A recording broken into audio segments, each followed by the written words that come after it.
Assalamualaikum warahmatullahi wabarakatuh.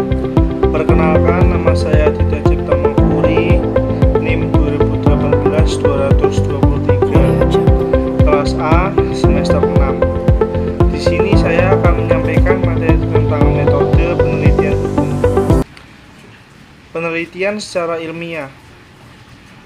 Ilmu adalah pengetahuan yang bersifat sistematis, rasional, dan empiris metodis. Pengetahuan adalah kesan yang ditangkap oleh panca indera. Metode adalah cara mengenai penelitian dengan hanya menggunakan satu pendekatan saja. Metodologi adalah cara mengenai penelitian dengan menggunakan lebih dari satu pendekatan. Penelitian merupakan suatu kegiatan ilmiah yang berkaitan dengan analisa dan konstruksi dilakukan secara metodologis, sistematis, dan konsisten. Penelitian secara ilmiah artinya suatu metode yang bertujuan untuk mempelajari suatu gejala dengan jalan menganalisanya dan dengan mengadakan pemeriksaan yang mendalam terhadap fakta tersebut. Tujuan penelitian. Tujuan penelitian menguraikan tentang tujuan yang ingin dicapai oleh peneliti dalam melakukan penelitian terhadap masalah hukum yang dipilihnya.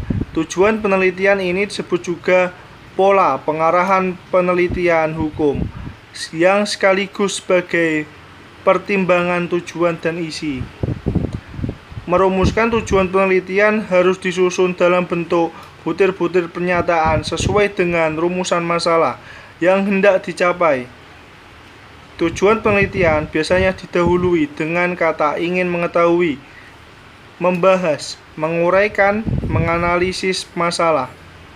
Dengan kata lain, tujuan penelitian merupakan gambar tentang operasionalisasi penelitian yang harus sinkron dengan masalah dan kesimpulan.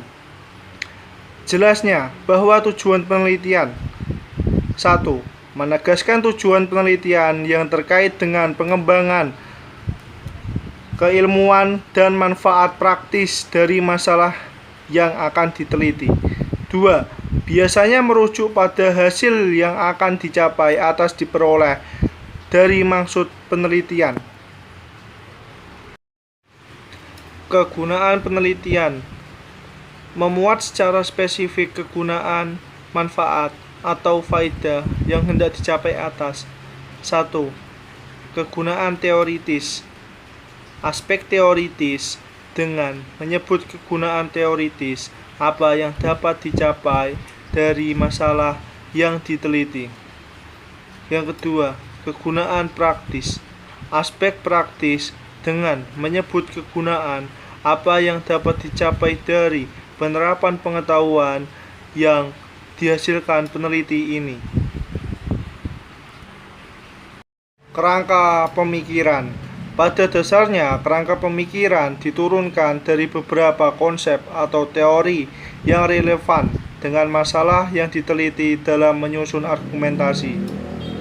Pada hakikatnya, landasan teori merupakan sumber dan landasan untuk menganalisis masalah yang akan dibahas.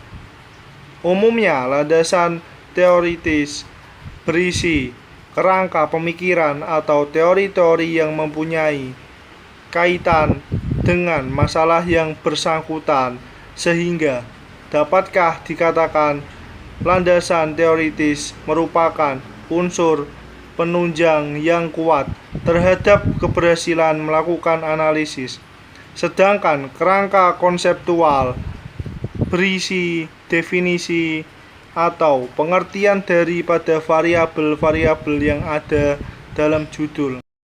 Spesifikasi penelitian. Spesifikasi penelitian dapat ditunjukkan dengan karakteristik penelitian hukum.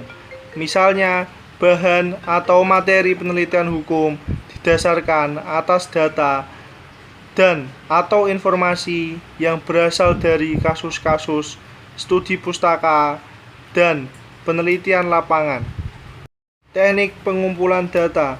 Pedoman penyelidikan kepustakaan dan dapat dilakukan dengan studi lapangan, yaitu untuk memperoleh data primer yang dilakukan melalui wawancara dengan mengadakan tanya jawab langsung kepada responden dengan terlebih dahulu membuat kuesioner atau daftar pertanyaan sebagai pegangan.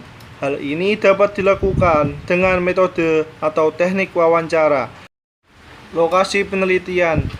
Lokasi dan waktu penelitian yang menyebutkan di lokasi mana penelitian ini dilakukan dan kapan penelitian dilaksanakan.